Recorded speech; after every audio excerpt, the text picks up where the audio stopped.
ఉన్నత న్యాయస్థానం బెయిల్ మంజూరు చేయడం జరిగింది.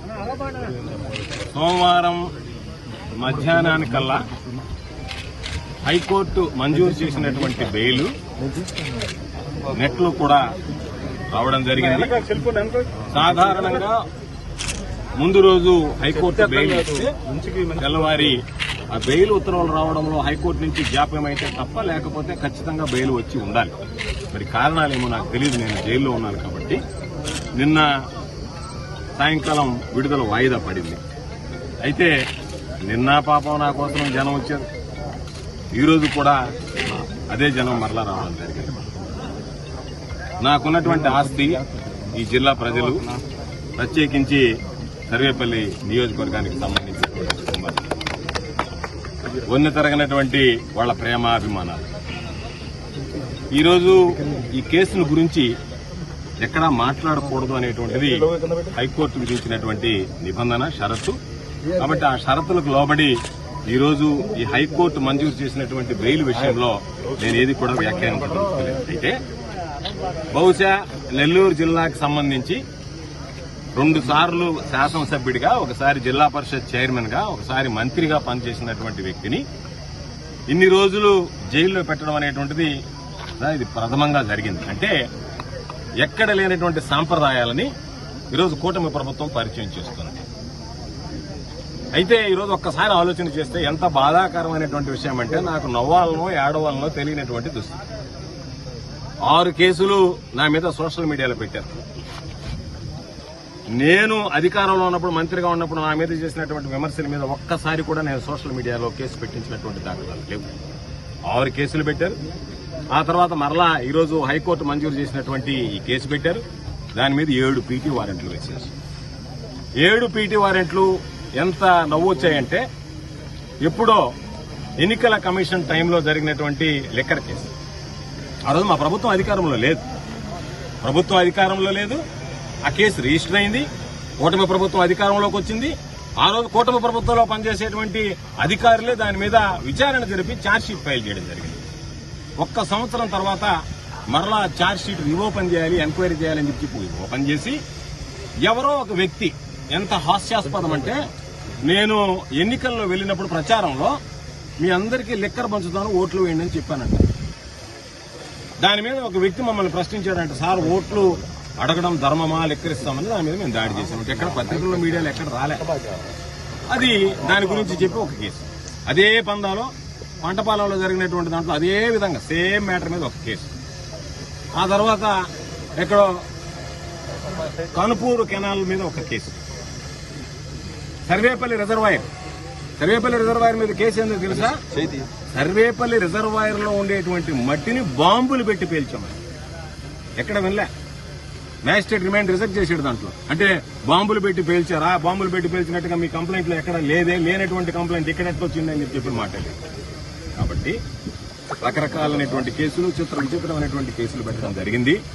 ఏది ఏమైనా మా నాయకుడు వైఎస్ జగన్మోహన్ రెడ్డి గారు, ఆయన పాపం మేము కానీ, మాకు సంబంధించినటువంటి నాయకులు, కార్యకర్తలు, కుటుంబ సభ్యులు లాంటి జిల్లా ప్రజలు కష్టకాలంలో ఉన్నప్పుడు, ఆందోళనలో ఉన్నప్పుడు, ఆయన కనీసం నెల్లూరుకు రావడానికి కూడా నియమ నిబంధనలు పెట్టి నియంత్రించేటువంటి పరిస్థితి వచ్చినప్పుడు వాటన్నిటినీ లెక్క చేయకుండా, లక్ష్య పెట్టకుండా, ఎన్ని రకాలైనటువంటి అవమానాలు వచ్చినా, ఎన్ని రకాలైనటువంటి ఇబ్బందులు వచ్చినా సరే వాటన్నిటిని అధిగమించి నా అనుకున్నటువంటి వాడికి నేను అండగా నిలవాలనేటువంటి లక్ష్యంతో ఈరోజు నెల్లూరుకు రావడం.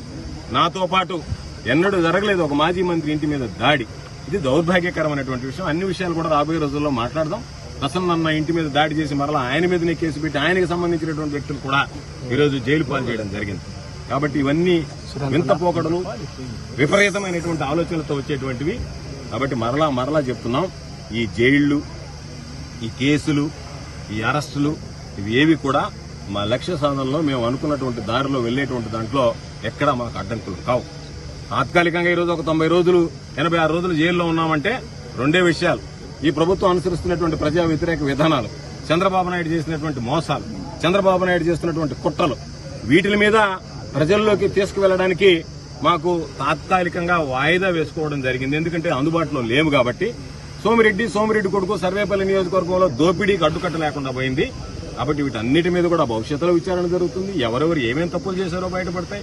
ప్రజలకు సంబంధించినటువంటిది ఎవరు తిన్నా సరే కక్కించాల్సిందే.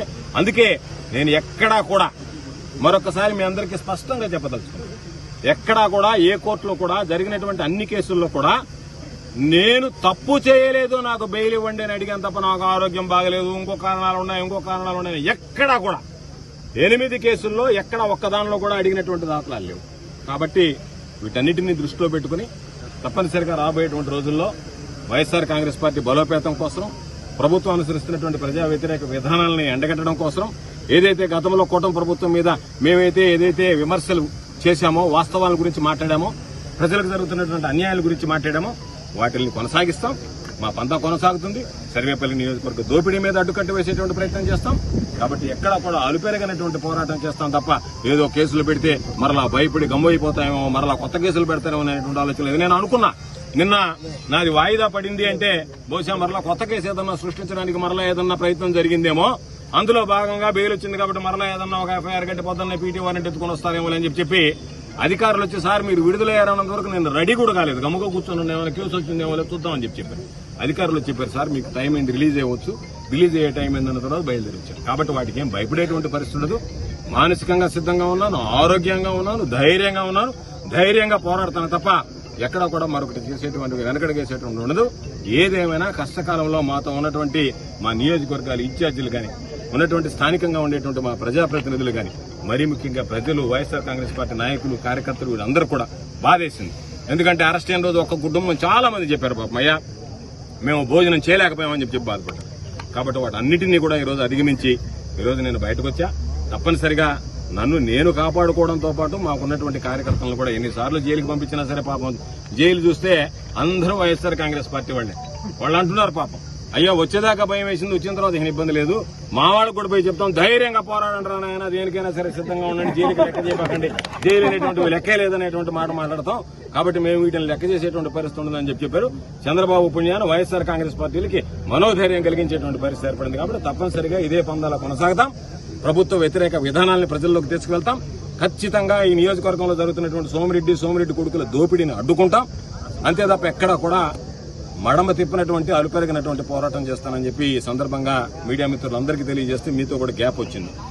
సాధారణంగా మాట్లాడేటువంటి ఫ్రీక్వెంట్ గా కాబట్టి మిమ్మల్ని చూసినా కూడా చాలా సంతోషంగా ఉంది. మీడియాని చూసినా కూడా రోజు దాదాపుగా వారానికో 2 సార్లు 3 సార్లు చూసేటువంటి వాడిని 3-4 నెలలుగా చూడలేకపోయాను.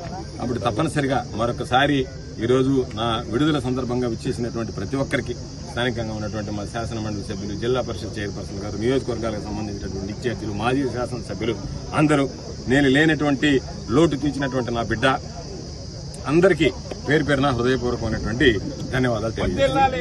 తెలుగులో న్యూస్ కి ఫాస్టెస్ట్ యాప్ ఇప్పుడు టోటల్లీ న్యూ అవతార్ లో జస్ట్ 5 సెకండ్స్ లో కంప్లీట్ న్యూస్, సోషల్ మీడియాలో ట్రెండ్స్ కి one stop solution, live TV app, voice search option తో ఇప్పుడే డౌన్లోడ్ చేయండి లేదా అప్డేట్ అయిపోండి. యాప్ లింక్ డిస్క్రిప్షన్ లో ఉంది.